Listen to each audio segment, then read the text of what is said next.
Hi friends, my name is Anna Helman, and today I want to show you some ideas for how to use your basic nesting shape dies that you have probably never seen before.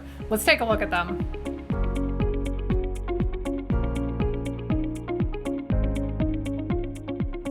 The ideas I will be sharing today you could make with circle dies, squares, rectangles, lots of basic shapes. This is the set I decided to use for all of these cards. It's called Beautifully Celebrated. I love these really nice label shapes. You'll be seeing them here for the next several card ideas. So we are making 3 different cards. Chances are likely you have not seen these ideas before, so I hope you'll stick around and watch. For this first one, it is a very simple fun fold card idea, and I wanted to show you the card base, how I've created this, and then we'll show you what you can create with it. So I took a card base, I laid a piece of 4 by 5 1/4 paper on here, and then I ran this through my die cutting machine, and I cut through both layers. I had attached this with just a very small amount of adhesive so that we could remove it for a reason. So I'm going to attach this piece down now, right on top. And as you can see, I've got a little break down there, but that's okay. Once we attach this, you'll never know that's there. Okay, from here, I am going to need the lower piece that was on here, so the cardstock piece. And this is where I attached it with just a little bit of adhesive to hold everything together as I was creating that. We are also going to need a piece right here. This is going to create our little fun fold. This measures 2 inches by 4 inches, and I scored it at every inch. Now let me show you what we are going to do with this. I created this smaller piece here to lay on top. And now we need to open up to the inside of the card. You will want to put the inside card mat into your card before you do this next step. And then what you're going to do is we need to put adhesive onto the 2 ends of this. And then we are going to fold it so that this side, these 2 sections have no adhesive. These 2 sections do have adhesive. And we are going to place these right here in the center. We want to make sure that lines up with the card fold. Okay, now that we have this here, what we want to do is attach this piece directly to this section right here. So let me show you. I have 2 of these that I have created, and I want to show both of them to you. I used a cute stamp and die set called Sweet Bugs to create these. It also has some coordinating paper that you're seeing right here, cute as a bug. And here is a second one with this sweet little caterpillar, and you can see how this one opens as well. So there's a really fun fold card you could create with your nesting shape dies. Let's look at another one. Now I've started doing a giveaway each time I release one of my weekly videos. Make sure you comment to win. If you want an idea of what to comment today, comment and tell me what your favorite shape of dies to use.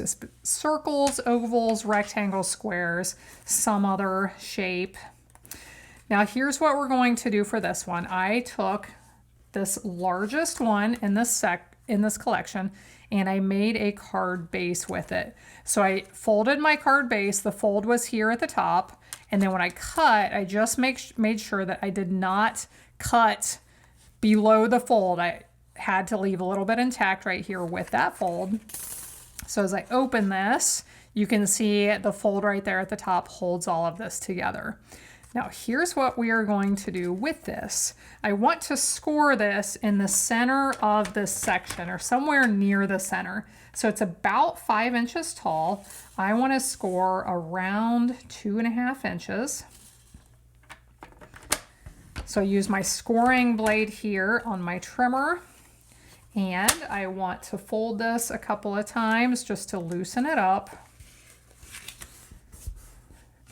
Now what we are going to do is place this piece on the inside that I have already prepared.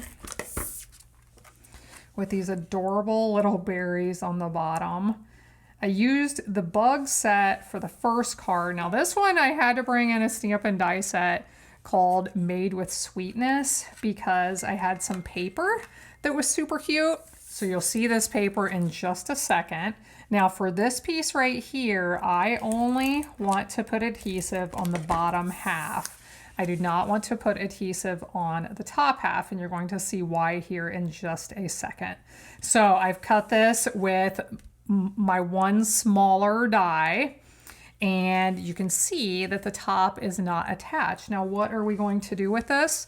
Well, if you've ever made an easel card, you'll see here that is what we are doing.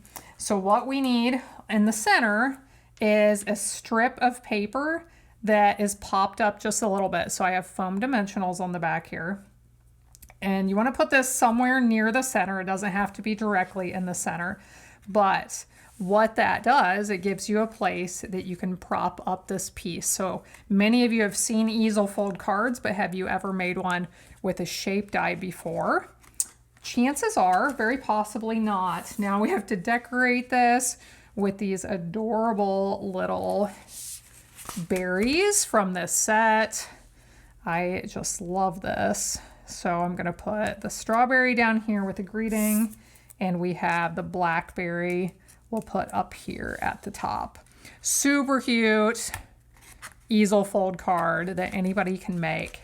Now we have one more idea for how to use our shape dies in a way that you very possibly have not seen before. So here's what we're going to do. We're starting with a piece of plain white cardstock. I have cut several different sizes out of cardstock, and we're going to use these to do a little bit of blending. So I'll bring in my blending brush and some Mossy Meadow ink. Anytime you are blending, it's a good idea to use some scrap paper to blot off after you pick that ink up before you start applying it to your cardstock. So I'll apply some of this lightly. I'm going for basically an even coloring all over this. You could go light to dark, top to bottom. You can make this varying shades if you want to, but I'm just going for fairly even color. Now, after I have the smallest one blended, what I want to do is bring in the next size larger, line it up. You can tape this if you want to, or you can just hold it in place and apply some more color to this one. You can ink up again if you are running low on ink. But what I did was I repeated this several times, and let's take a look at the end result. And here you can see I got that layering effect from blending with the different masks, the different templates, and then I die cut out using the largest one and created this into a super cute card with that cute as a bug set. I hope you can use these fun ideas for your shape dies in the near future. Make sure you've commented for your chance to win. Tell me your favorite shape of dies to use, or tell me what you want to see in an upcoming video for your chance to win. Make sure you're subscribed. Thanks so much for being here. I hope you'll be back again next time when I'll be here helping you to hand make with love.